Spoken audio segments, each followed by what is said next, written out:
Pessoal, boa noite, tudo bem com vocês?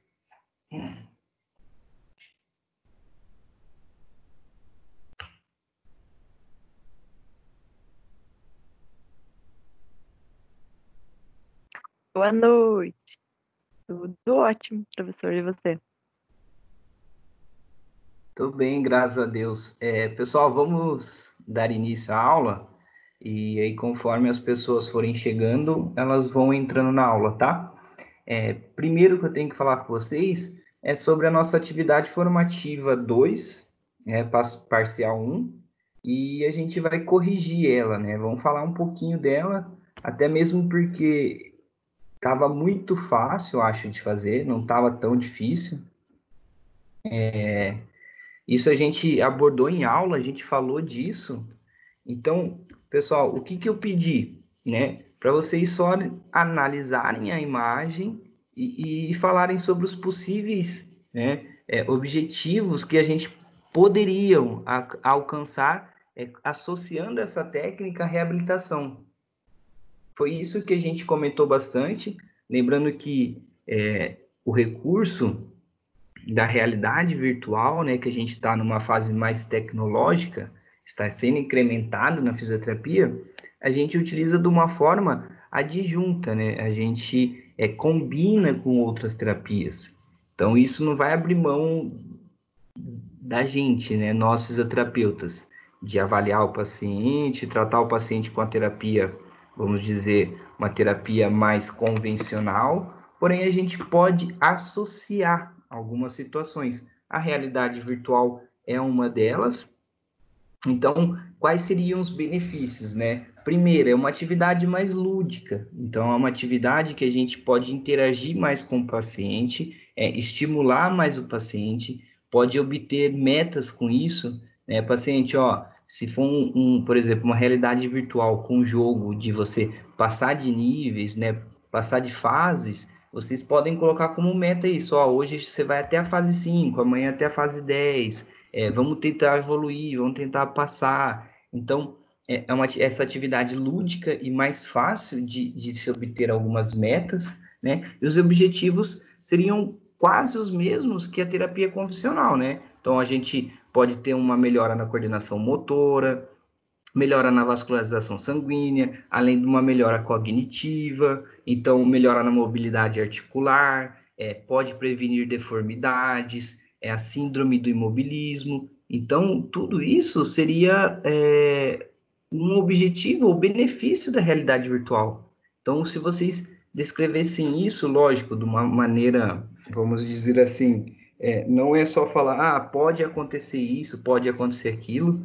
Por exemplo, no paciente respiratório pode ter uma melhora respiratória, mas eu quero que vocês tenham um raciocínio clínico, né? O que seria essa melhora respiratória? Como que seria isso? Por que vocês acham que ele poderia ganhar uma melhora respiratória? Então, era basicamente explicar. Em paciente respiratório, a gente, com atividade mais lúdica da realidade virtual, a gente pode ativar mais a frequência cardíaca, a frequência respiratória, a vascularização. Consequentemente, isso favorece, né, uma atividade maior do sistema cardiorrespiratório, que com isso pode, né, ter uma melhora nos parâmetros respiratórios. Era isso que eu queria que vocês me mostrassem, né, me identificassem. Nos pacientes neurológicos, pode ter melhora na força muscular, recrutamento muscular. Além disso, né, a parte cognitiva da terapia pode facilitar o aprendizado motor, né, ou a memorização do aprendizado motor com os pacientes, melhora na mobilidade articular, elasticidade. É isso que a gente pode obter, né? Vai depender da forma da atuação de cada um e como que a gente vai fazer, certo, pessoal? Só mostrando aqui, 34 pessoas realizaram a atividade, sendo que a turma de vocês tem 38. Então, relativamente, só 4 pessoas não fizeram. Eu acho que perdeu uma oportunidade, porque estava fácil, não estava difícil, bem simples a atividade. A gente abordou isso em aula, né, tanto nas aulas de queimados, neurológica, a gente falou bastante disso, então estava simples a atividade. Era simplesmente ir lá falar o que vocês entenderam da aula, falar o que vocês conseguem lembrar, e era isso que eu pedi, tá? A nota de vocês eu não lancei, mas eu vou lançar ainda hoje, tá? Eu estava primeiro esperando corrigir com vocês, mas eu estou fazendo isso. Aí eu termino a aula, já lanço lá a nota de vocês. Lembrando que, se eu não me engano, a de vocês também vale 1.500 pontos atividade formativa 2, só que como que a gente dividiu em duas atividades, formativa 2, parcial 1 e parcial 2, cada uma vai valer 750, tá, pessoal? Então, é uma pontuação boa, né? Não pode perder. Realmente, quem perdeu foi uma oportunidade de ficar com uma nota maior. Lógico que, nessa circunstância, muitos já passaram vamos dizer assim, da disciplina, né? Não tem muito o que fazer, já está aprovado quem foi bem na aula, quem fez as atividades formativas 1. Então, quem fez isso, teoricamente, tem uma nota boa. Mas é aquilo que eu falei, a gente sempre busca melhorar. Então, mesmo quem já tem uma nota boa, tem que fazer as atividades para que possa cada vez mais melhorar a nota. É isso que eu penso. Se eu tiver a oportunidade de ficar com 10, com 9, eu acho bem melhor do que ficar na risca, né, que só passou por passar. Certo, pessoal? Nossa aula de hoje, a gente vai falar das técnicas e recursos fisioterapêuticos utilizados, né, em pacientes oncológicos na atenção terciária. A gente já tinha entrado um pouco na introdução da fisioterapia em pacientes oncológicos, ok? Pessoal, isso daqui é um dado epidemiológico. Eu acho interessante vocês verem isso, né? No livro de vocês tem, mas eu consegui pelo INCA um gráfico mais completo, vamos colocar assim, de todos os cânceres, né? De todas as neoplasias malignas, tá? Todas as neoplasias, quanto que afeta tanto o homem quanto mulher. Isso daqui é no Brasil, tá, pessoal? Então, exemplo, temos aqui, ó, câncer de próstata, aí mama feminina, colo de útero, traqueia, brônquio, colo reto, estômago. Isso daqui mostra, ó, os casos, né, das pessoas que foram não atingida, mas diagnosticada com a neoplasia, e aí a taxa bruta, que seria as pessoas que, vamos colocar assim, que teve o diagnóstico e a doença se instalou realmente. A taxa ajustada seria após os óbitos, né? O quanto que tem de pacientes com isso, vamos dizer, quantos pacientes masculinos tem lá com câncer de próstata. No Brasil hoje, atualmente, tem isso daqui, ó, 50.780, é bastante, tá? Só para vocês entenderem. E casos, né? Casos por capitais. Então, a média de cada capital é o quê? 13 mil casos, né? Uma taxa bruta de 60 mil. Então, a taxa ajustada é de 57 para cada estado. Então, é só para vocês entenderem o quanto atinge. O que mais a gente vê aqui, né? Quanto homem quanto mulher, o que mais atinge o homem é o câncer de próstata, tá? E na mulher é o câncer de mama. Então, esses dois cânceres, infelizmente, são os que mais atingem, né? O homem e a mulher. Aí um dado interessante que me chamou a atenção também foi o câncer de colo e reto. Então, você vê que o câncer de colo e reto atinge tanto o homem quanto a mulher, praticamente os números são iguais. Então, seria o segundo câncer com mais casos no Brasil, né? Lógico, a gente está vendo aqui, ó, todas as neoplasias, então, juntando todos os cânceres, hoje no Brasil, quantas pessoas, quantos homens têm algum tipo de câncer, alguma neoplasia? Então, esse seria o dado, né? A gente vê 238 mil pessoas, é muito, né? Mais o da mulher. Então, se a gente somar tudo aqui, mais de 500 mil pessoas no Brasil hoje tem algum tipo de neoplasia. Então, para vocês entenderem o quão importante é a abordagem oncológica nesses pacientes, tá? Aqui, ó, a gente vê o câncer de pele, né? Não meloma. Então, ele atinge bastante também, 83%, 83 mil casos, né? Vamos colocar assim, por estado. Então, é muita coisa, é muita coisa.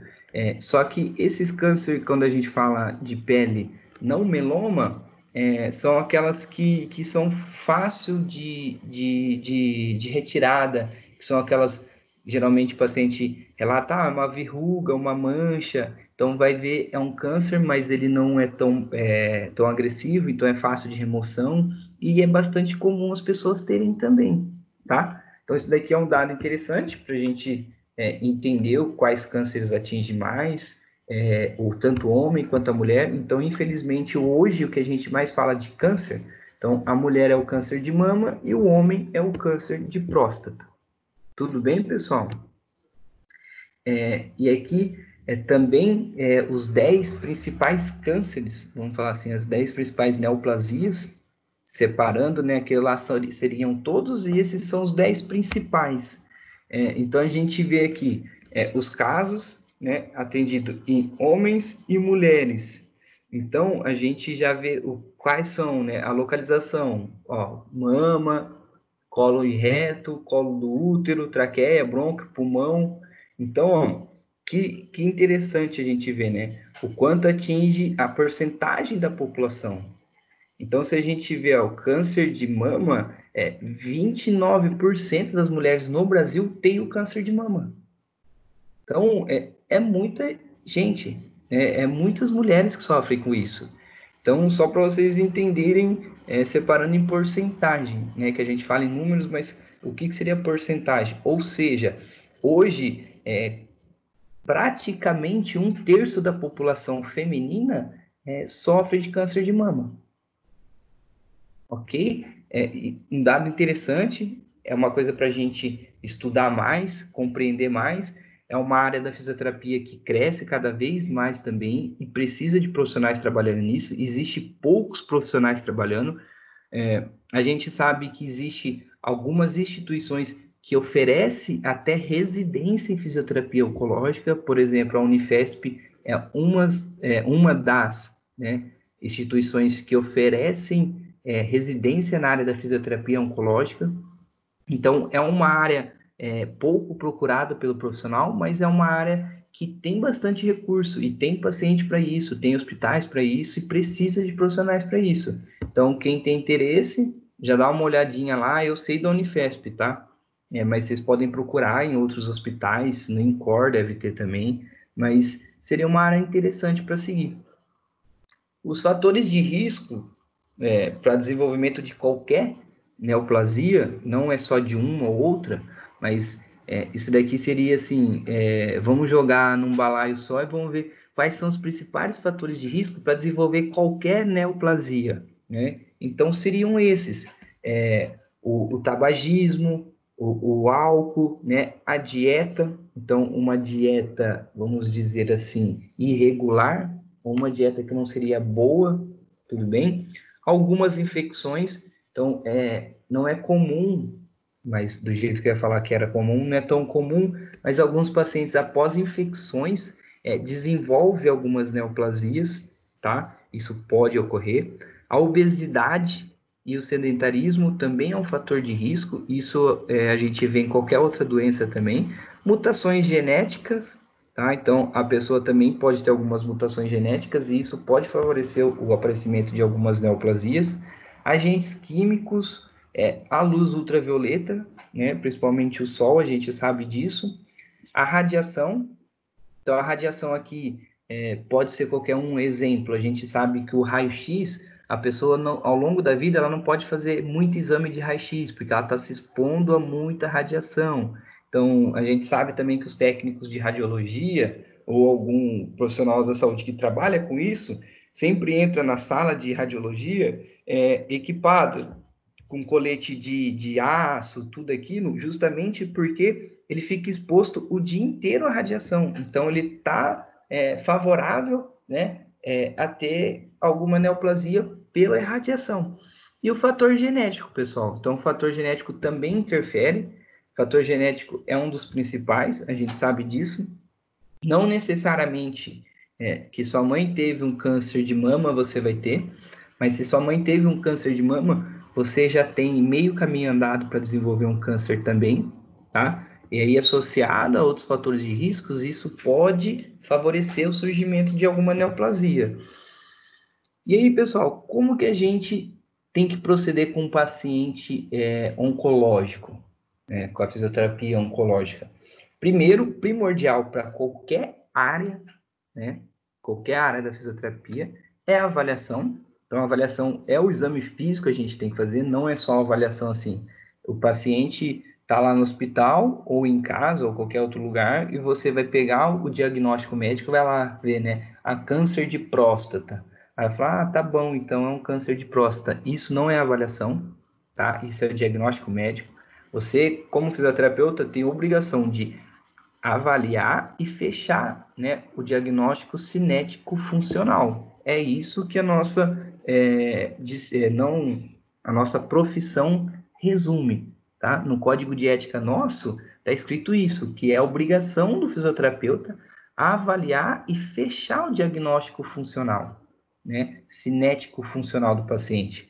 Então, o que seria um diagnóstico cinético funcional? Mesmo ele tendo um câncer no pulmão, ele pode desenvolver algum comprometimento motor, cinético, né? Não só mecânica respiratória, mas neurológica, músculo-esquelética. Então, por isso que a gente tem que avaliar. Então, primordialmente, pessoal, nesses pacientes, é aquele fisioterapeuta que a gente fala que tem que ser aquele fisioterapeuta completo, não que as outras áreas não sejam, mas esse primordialmente tem que ser.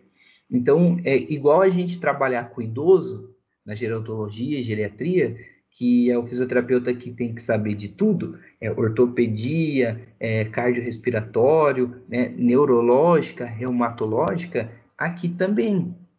Então, esse paciente, ele pode apresentar alterações em qualquer sistema. Então, por isso que a gente fala, ó, tem que avaliar cardio, respiratório, neurológico e o músculo esquelético. Tudo bem? Só que aí, um dado importante que a gente tem em relação ao INCA, lá, o Instituto, né, Nacional de Câncer, o que ele fala?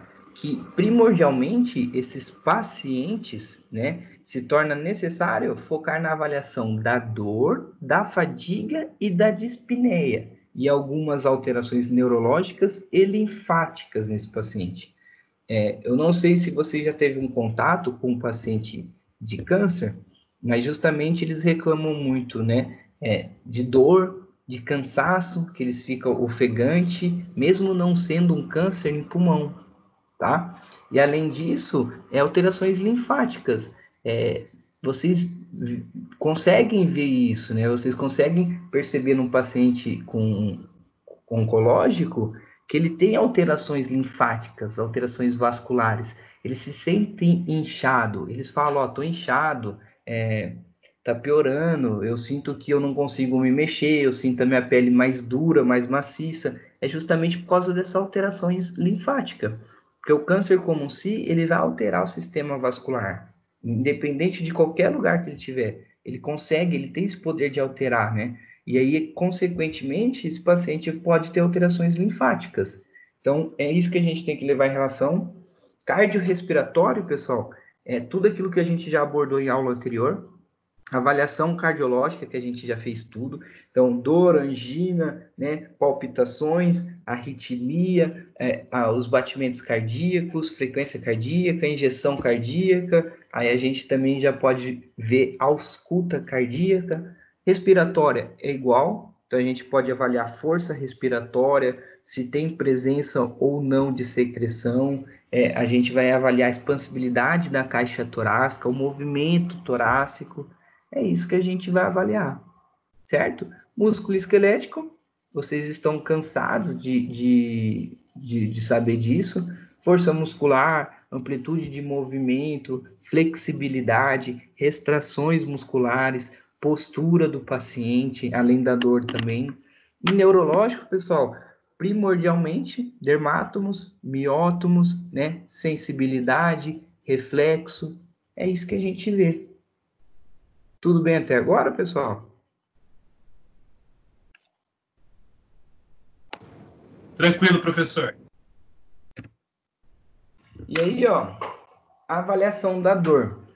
É lógico que a gente pode usar né? Vocês vão ver mais para frente a escala analógica da dor, que é a mais comum. Isso, antes de a gente saber que existe a escala a visual analógica da dor, a gente já pergunta para o paciente, né?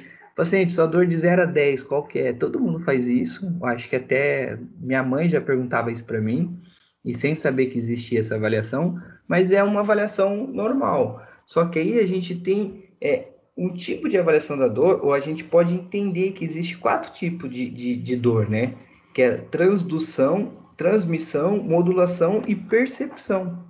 O que seria isso, né? A transdução, que é o estímulo nocivo, afeta as terminações nervosas periféricas também, tá? E é um fenômeno perceptivo da dor, que é uma percepção da dor, que o paciente consegue falar, ó, eu estou sentindo a dor e a dor é nesse local. Então, a gente pode, né, relatar que é uma dor em transdução ou uma transdução. A gente coloca isso. Transmissão seria eventos, né, neurais que geram esses impulsos elétricos do sistema nervoso da periferia para a central. Então, é aquela que a dor que o paciente vai e volta, vai e volta, vai e volta no mesmo lugar. Então, às vezes o paciente sente em agulhada, em pontada. Por que isso?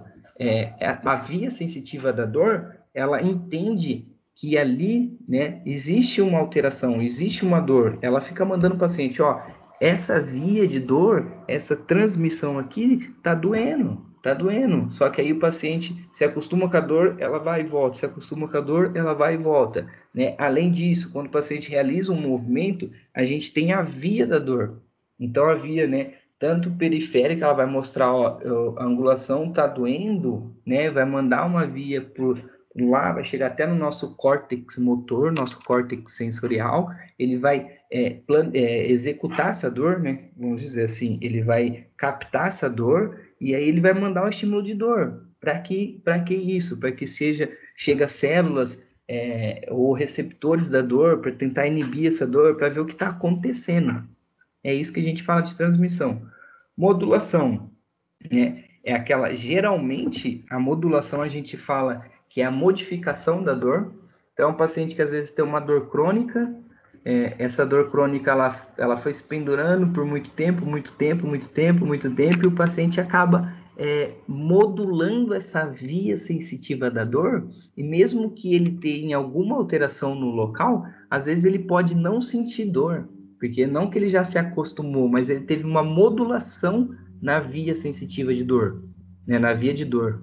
Não cabe falar via sensitiva de dor, mas nas vias de dores, né? Ou é aquele paciente que não consegue regular esse sistema, ele não consegue densificar ou, né, falar assim, minha dor é tanto, ou minha dor é assim, ele não consegue identificar essa dor. Às vezes não consegue identificar o local da dor. Por quê? Porque essa via dele de dor, sistema nervoso central, periférico e de periférico para central, né, eferente e aferente, ela foi modulada, ela foi alterada essa via. Então, o paciente a gente pode entender como isso, ok? E aí a gente pode classificar também como modulação, uma dor em modulação, e a dor em percepção, que é correlata subjetiva da dor, que engloba, né, todos os complexos comportamentais do paciente. Então, é aquele paciente que ele não vai ter só uma dor articular, ou uma dor visceral, uma dor na lombar, uma dor na cervical. É aquele paciente que tem dor em todo lugar. Então, ele tem dor na cervical, tem dor na lombar, tem dor na torácica. Nada muda essa dor, nada faz com que essa dor diminua. Então, isso está relacionado, né, com a percepção, tanto comportamentos psicológicos quanto emocionais, além de, né, pode ter um comprometimento nas estruturas. Ok, pessoal? Uma outra avaliação que a gente faz é a escala visual analógica da dor. Simples, fácil, vocês vão ver que vocês podem encontrar várias alterações da escala, eles colocam um rosto, né? Eles falam escala visual perceptiva da dor, que é um rostinho aqui, ó, como que você, conforme os rostos que estão aqui, qual é a sua dor, né? Aí tem um rostinho feliz, mais ou menos, aí já bravo, nervoso, irritado, aí ele vai lá e identifica a dor conforme ele se sente hoje.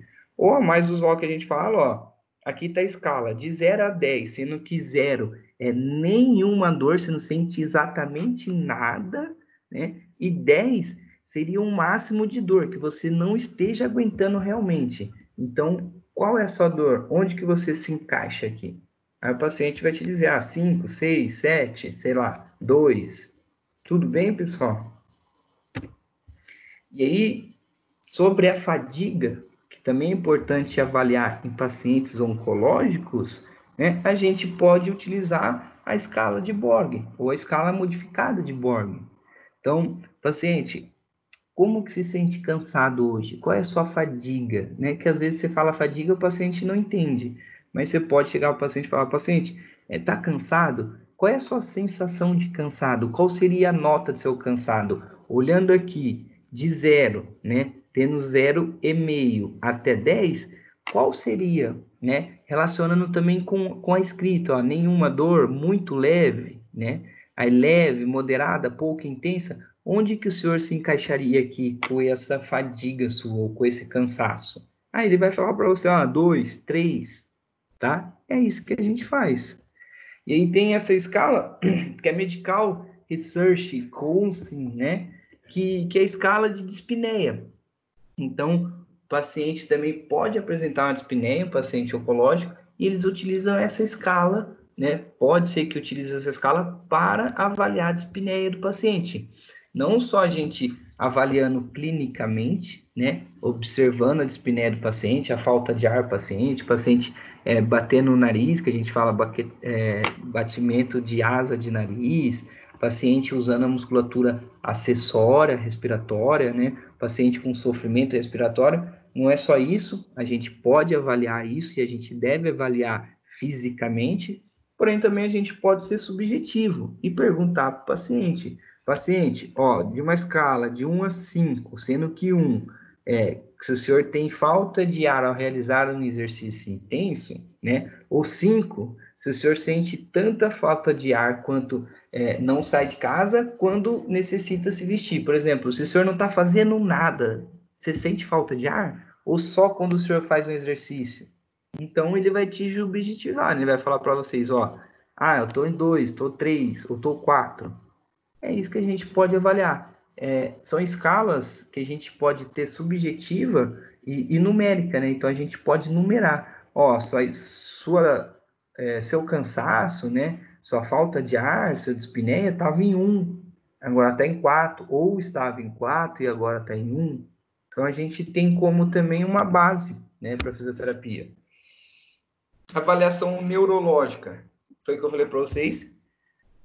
Tônus muscular é essencial para a gente saber se, principalmente se for um câncer, né, sistema nervoso central, que pode modificar o tônus. Então, vocês têm que lembrar o tipo de tônus, hipertonia e hipotonia, né? Então, a hipertonia, se ela é elástica ou se ela é plástica, ou se ele tem um tônus flutuante, ou se ele tem um tônus misto, né? É isso que a gente tem que entender, ok? Força muscular, avaliação de todos os grupos musculares, primordialmente. Se for um paciente neurológico, sugestão, avalie isolado o músculo, né? Principalmente só o músculo, não avalie para o grupo muscular. Reflexo, então a gente tem que ver reflexos superficiais, reflexo profundo, é aquilo, a gente provoca o reflexo, né? O nosso martelinho lá de reflexo tem a pinça, tem um pincel e tem agulha. É aquilo que a gente faz. Superficial, a gente passa o pincel, por exemplo, na pele do paciente, o paciente nos mostra a sensação, nos fala a sensação, ok?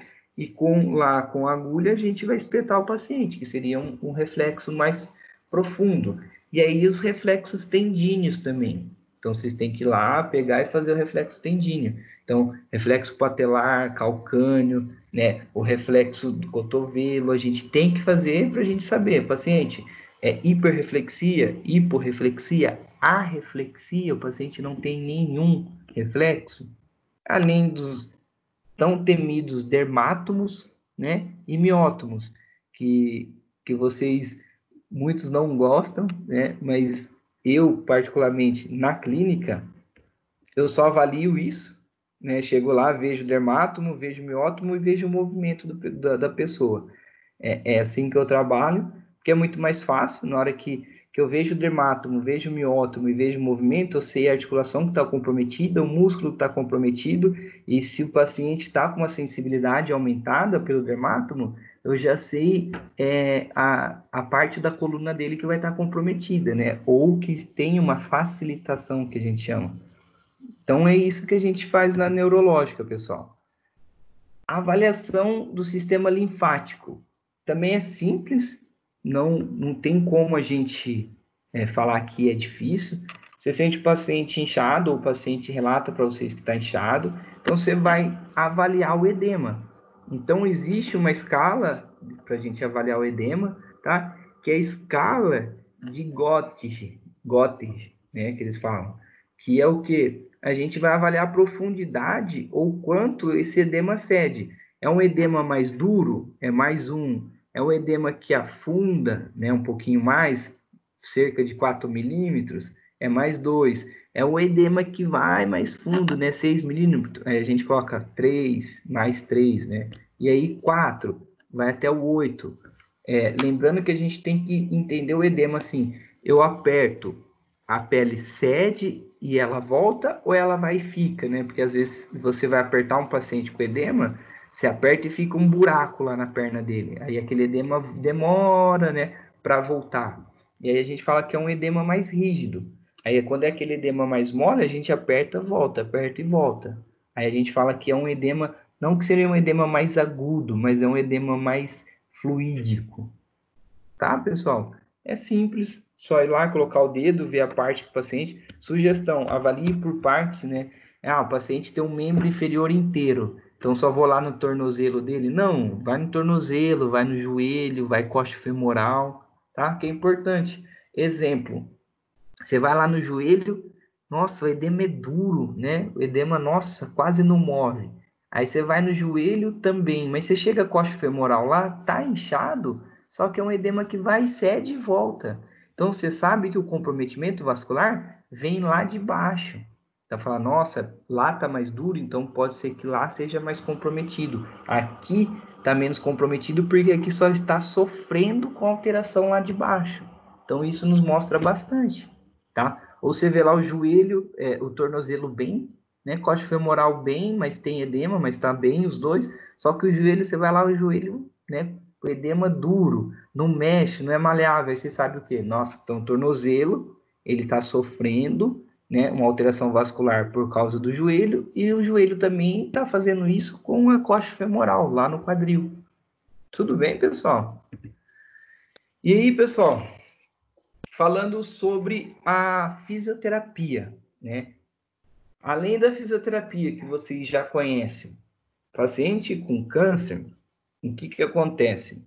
Vocês vão ver que muitos por aí falam assim, ó, é contraindicado, calor profundo, é contraindicado, fazer exercício físico, é contraindicado ficar mexendo nesse paciente, porque você pode favorecer, né, que esse paciente tenha, como é que eu posso falar? Que o câncer se espalhe mais, que você vai ativar a corrente sanguínea, e aí as células malignas, né, elas vão andar pela corrente sanguínea, então o paciente pode ter um comprometimento maior, e pode ser isso, pode ser aquilo, mas só que o que a gente está vendo hoje na literatura, pessoal, que está mudando isso, tá? A gente tem fé que mude mais ainda, que a fisioterapia pode ajudar muito mais os pacientes. É isso que a gente quer, né? É isso que nos mostra, é isso que é bom, né, para nossa concretizar que a gente é essencial, que a gente tem que trabalhar com esses pacientes. Então, primeiro, é o básico. Paciente, você vai avaliar, sua avaliação vai mandar na sua conduta e no seu objetivo. Avaliou a parte muscular. Encontrei fraqueza muscular, retrações e alteração postural. Você vai tratar isso como se fosse um paciente normal. Então, eu vou tratar a força muscular, vou tratar as retrações musculares, e aí eu vou tratar a postura. Como? Então, vou fazer alongamento, fortalecimento, mobilizações, manipulações, liberação facial. É isso que a gente vai fazer, justamente para ganhar, né? É o que a gente encontrou.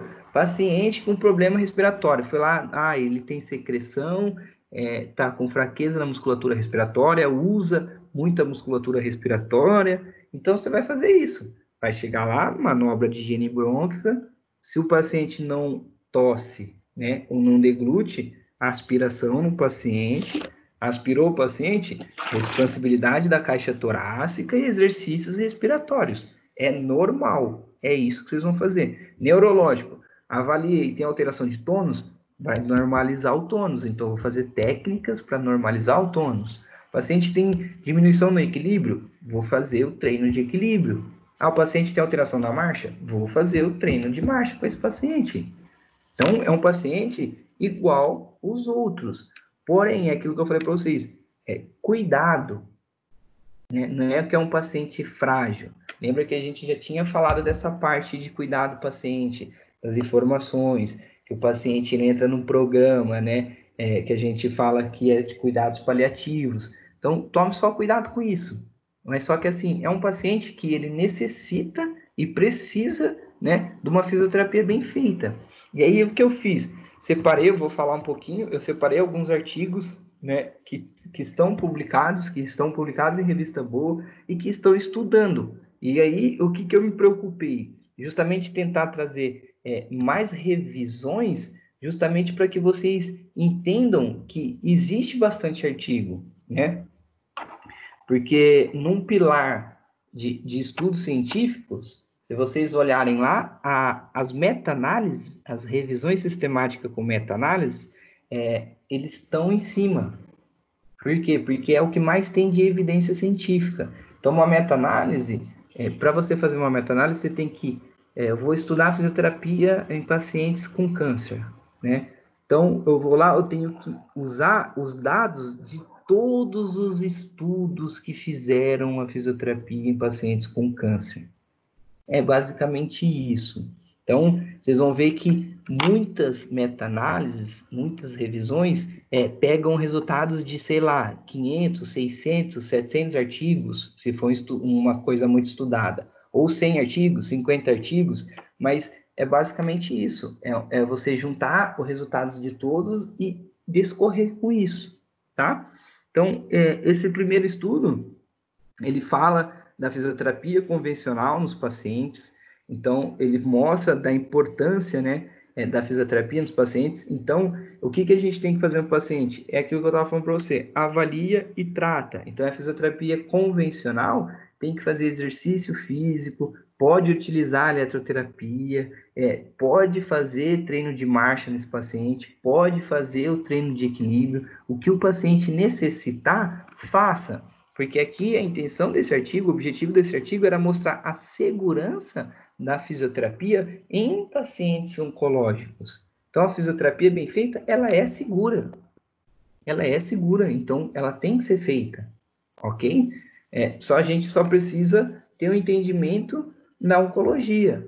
Você não vai colocar um paciente no balancinho lá para fazer um treino proprioceptivo, um treino de equilíbrio, um paciente que teve osteosarcoma, né? E aí teve uma retirada grande da massa óssea e tá lá com fraqueza, eu vi, ele tem que fazer isso. Não é assim, a gente tem que ter conhecimento, tá?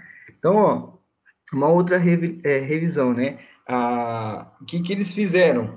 Fizeram a revisão sistemática em estudos que fizeram o exercício e a fisioterapia em pacientes com câncer, né? E aí mostraram também que o paciente com câncer, eles são pacientes que necessitam do atendimento fisioterapêutico, que a fisioterapia ela é indicada, a fisioterapia ela é segura e ela tem resultados positivos no paciente.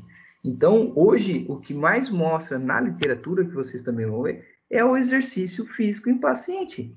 Então, o que a gente sempre fala, um gasto energético num paciente respiratório é importante, no paciente cardiovascular é importante, no paciente oncológico também é importante, também é importante.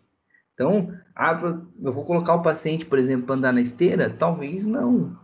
Mas se o paciente está bem, por que não? É isso que vocês têm que pensar, tá? Mas meu paciente é um idoso muito frágil. Mas vocês sabem que colocar o paciente de pé tem vários benefícios para o paciente. Então, pegue e coloque o paciente em pé. Faça com que ele tenha esses benefícios. É isso que a gente pensa, tá? E aí, ó, uma outra meta-análise fez o exercício, né, e tratamentos e outros tratamentos, outras intervenções não farmacológicas em pacientes que teriam, né, estavam no processo de tratamento do câncer. Então, o que eles fizeram? Eles quiseram comparar, falar assim, ó, vamos ver os benefícios dos remédios que são aplicados nos pacientes e as suas limitações e os seus efeitos adversos. E vamos ver a fisioterapia e o exercício físico, né? Ou outras terapias não farmacológicas, como, por exemplo, a acupuntura, né? Aí ultrassom, eletroterapia, essas coisas assim. Vamos ver isso, se tem contraindicações, né? Se tem efeitos adversos e se tem benefício. Então, comparou isso. E aí viram o quê? Que os exercícios físicos e outros tratamentos não farmacológicos também são seguros e também podem ser tratamentos que vão auxiliar no tratamento do câncer do paciente, para fornecer um maior bem-estar ao paciente, uma qualidade de vida, né? É isso que a gente pensa. E um outro também, o que fez também uma meta-análise, tá? Que é os efeitos moderados de exercício, do exercício físico moderado em pacientes também com câncer. Então, vamos lá. Vamos pegar o paciente, exercício moderado. Vamos fazer o que seria um exercício moderado? Um exercício cardiovascular. O paciente está no hospital, vamos mandar o hospital inteiro com ele. Vamos fazer que ele tenha um gasto energético moderado e vamos avaliar os benefícios.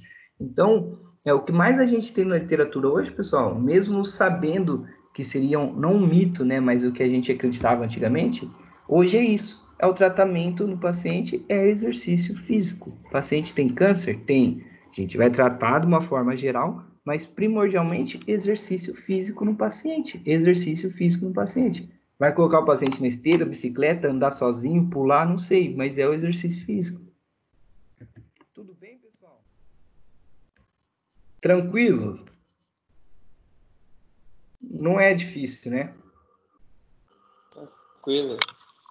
Então, pessoal, o que eu tenho para falar para vocês sobre a nossa atividade formativa parcial 2, né? Porque vocês já me entregaram a 1 semana passada, eu vou lançar a nota agora de vocês, e aí a gente vai dar início à nossa atividade formativa 2. Porque eu também quero fazer agora. O que acontece? A gente recebeu, não sei se alguém já falou com vocês, mas a gente recebeu um comunicado da Croton que a gente vai ter um programa de, como é que se fala? Das aulas práticas.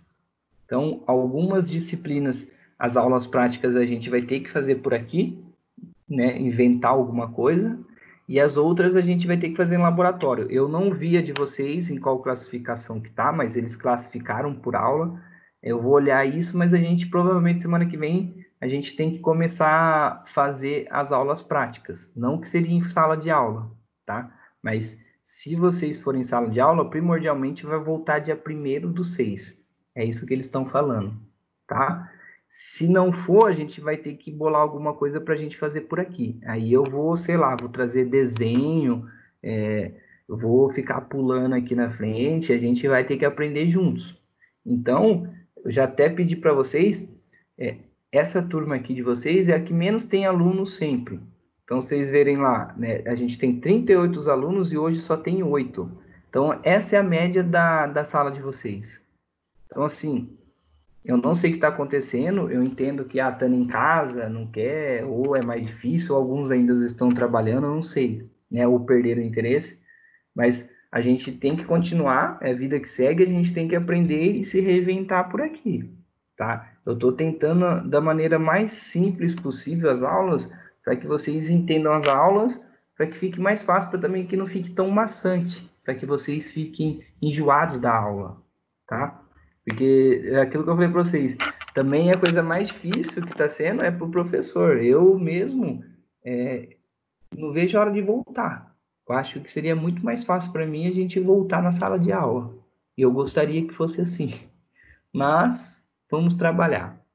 Então, pessoal, Eu vou colocar o link lá para vocês hoje, na sala lá de vocês, na unidade 1, aula 1, igual às outras. Só que nesse, de uma forma mais ativa e prática, que vocês realizem. Então, o que eu quero que vocês façam, tá? Eu só vou colocar o link lá e vai estar explicando na aula, mas é só isso. Eu quero que vocês vão fazer assim para mim. Vocês vão montar ou vão preparar, tá, um caso clínico de paciente com câncer. É isso que eu quero que vocês façam. Então, um exemplo, seu João, 60 e poucos anos, eu quero um caso clínico completo. Idade tanto, pai de tantos filhos, era caminhoneiro, agora é aposentado, não sei o que, não sei o que, não sei o que. Eu quero que vocês façam um caso clínico. E aí vocês colocam o câncer de próstata, ou câncer no fígado, um câncer no rim, sei lá. E aí, o que vocês fariam como objetivo e conduta na fisioterapia? Tá? Então, o que seria objetivo e conduta? Eu vou avaliar seu João, então a gente tem como prevenir ou diminuir a dor, ou prevenir e diminuir as complicações do câncer dele. Aí eu vou fazer exercício físico, vou usar eletroterapia, sei lá. Eu quero que vocês bolem isso. Quero que vocês façam um caso clínico e postem lá. Certo, pessoal? Pode ser isso?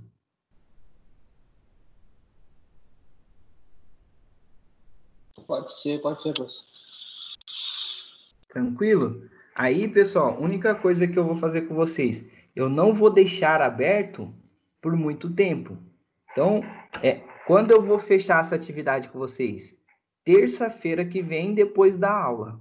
Acabou a aula, eu vou lá falar, pessoal, se encerrou a atividade. Ponto. Ok? Tudo bem, Ok. pessoal? Então, eu vou colocar o link lá agora, tá? Na aula 1, unidade 1, vocês vão lá depois. Então, sugestão, só façam no Word, né? Lá o caso clínico de vocês, depois copia e cola e joga lá, ok? E aí, semana que vem, a gente comenta um pouquinho sobre o caso clínico de algumas pessoas, que não dá para, se realmente os 38 fizerem, não dá para a gente fazer, mas eu vou olhar uma por uma, né? Individualmente, eu vou olhar, e aí a gente pode conversar individual sobre o que eu achei de cada um, tudo bem? E aí a gente continua nossas aulas, e aí a gente já posta também essa parte da atividade formativa, e aí a gente não tem mais nada de atividade para fazer. Eu acho que aí fica também mais livre para vocês e para mim, e a gente só se preocupa com as práticas. Ok? Tudo bem, pessoal? Show, tá ok. Sim. Ok. Então, pessoal, boa noite, bom descanso a vocês. Já vão pensando no caso clínico aí, façam o mais rápido possível para se livrar disso, tá? E não esqueçam. E quem faltou hoje, se vocês puderem ir avisando que tem atividade que a gente vai fazer e explicar para eles cada um da atividade, certo? Certinho. Pessoal, muito obrigado, boa noite, bom descanso para vocês. Boa noite, Boa professor. noite, professor.